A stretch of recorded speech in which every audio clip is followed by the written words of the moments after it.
The real question we should be asking is, why has God not wiped out the human race, every single one of us already, and thrown us into hell? That's the real question, because that would be just. Nobody deserves to hear the gospel. We all deserve hell. As Psalm 14 says, the fool, every one of us says in our heart, there is no God. They are corrupt. They do abominable deeds. There's none who does good.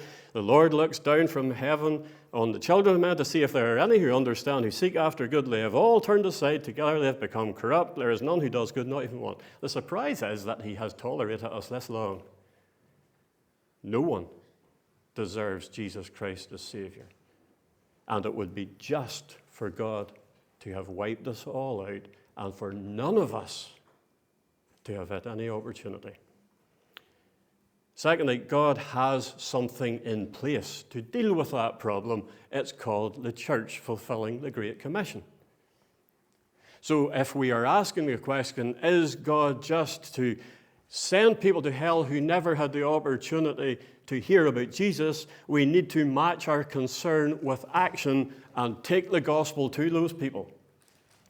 Otherwise, the question is, in a sense, quite hypocritical. I'm not accusing the asker of hypocrisy. I'm helping us think about it.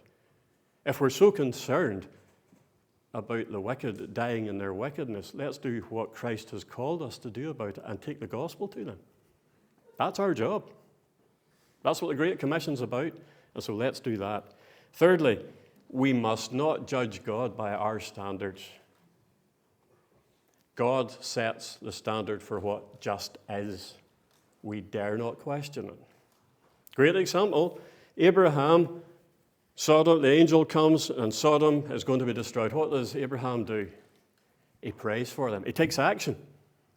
He prays for them. He intercedes for them. But at the end of the day, he says in Genesis 18:25, "Far be it from you to do such a thing, to put the righteous to death with the wicked, so that the righteous fare as the wicked. Far be it from you. Shall not the judge of all the earth do what is just?"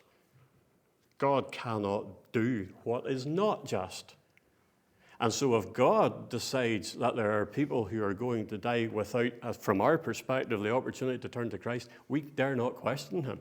And that's also what Paul teaches in Romans 9, verse 12. He's speaking about election. Jacob have I loved, Esau have I hated. Who are we to question God, he says. And so we need to be cautious about trying to work out God's ways. God's ways are greater than our ways. And so we need to be careful of that. But the main answer is God is just because he's God, and God would have been absolutely just to give none of us the opportunity to be saved. And let's do what we can to try and reach as many as possible with the gospel, which is how God saves people.